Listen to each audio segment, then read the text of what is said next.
may I help you, Inquisitor? How were you assigned to the Inquisition?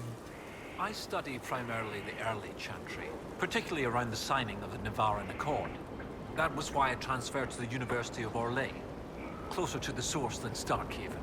Sadly, most scholars took Inquisitor Emeridon's history as settled, even with so many questions remaining. No one took my ideas seriously until your Inquisition formed. I wrote Ambassador Montpellier, and, well, here we are.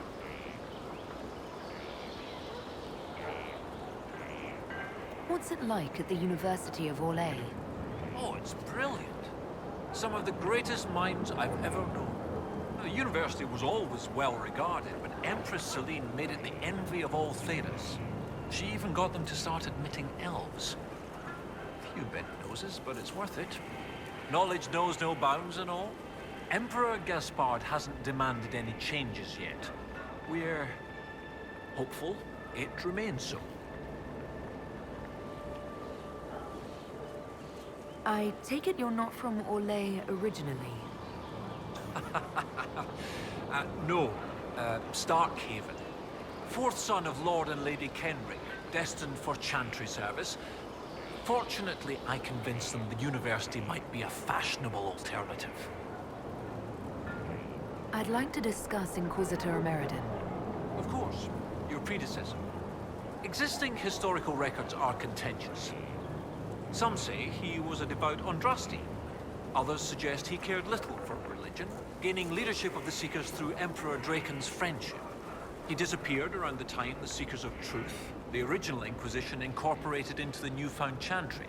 It's not clear why. Some say that he was tired of his responsibilities and wanted one last great dragon hunt.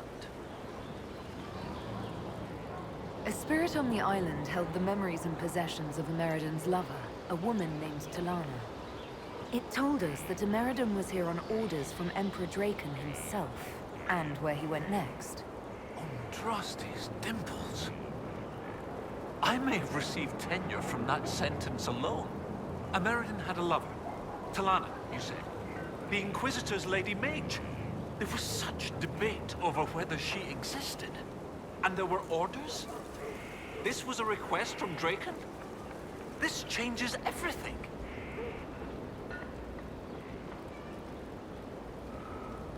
You don't have a problem receiving information from spirits?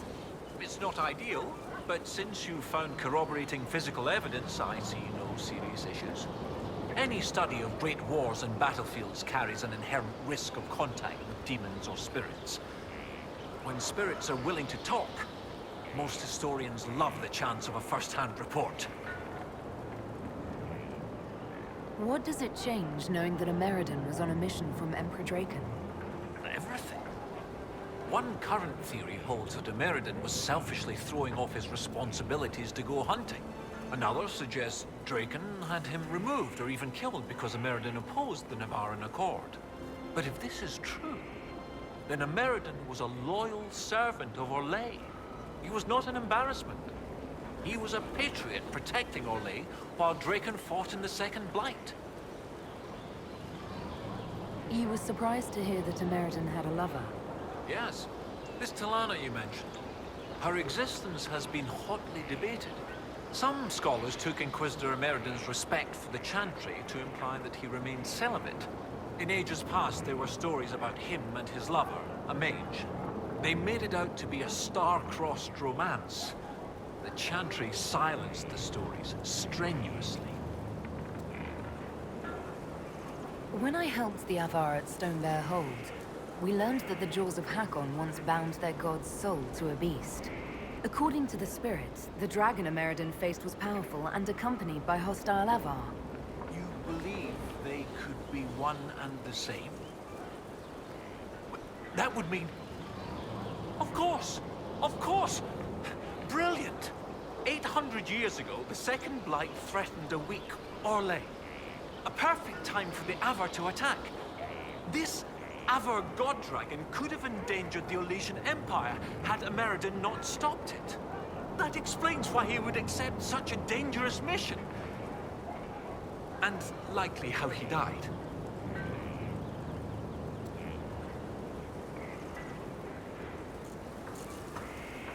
How bad would it be if the contemporary Jaws of Hakon bound their god to a dragon again?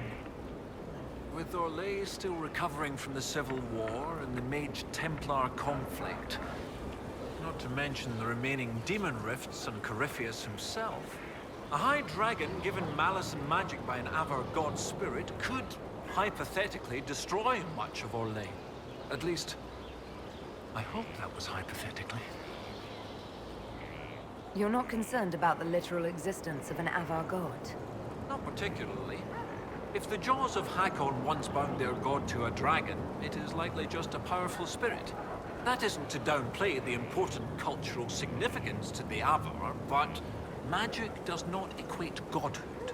Every blight comes from the old gods, which are also dragons corrupted by some outside influence. Sometimes I wonder if we really know what we mean by gods.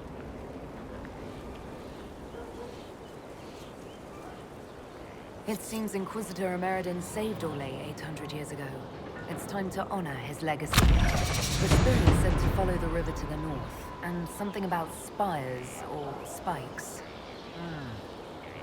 Up the river, the scouts have had trouble with Hackonites up there. I'll continue my research, but for now, your guess is as good as mine.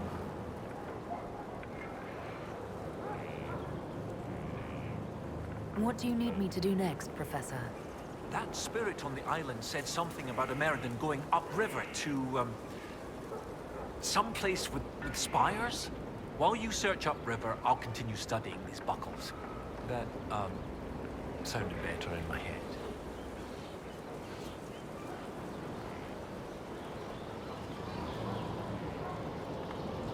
I'll speak with you later.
Must have been driven mad in the temple, Knew I'd hate it. Felt like choking down a peach pit, knowing it would end bad. It was mystifying. Lovely turn of phrase, incidentally. Seriously, they passed like pine cones.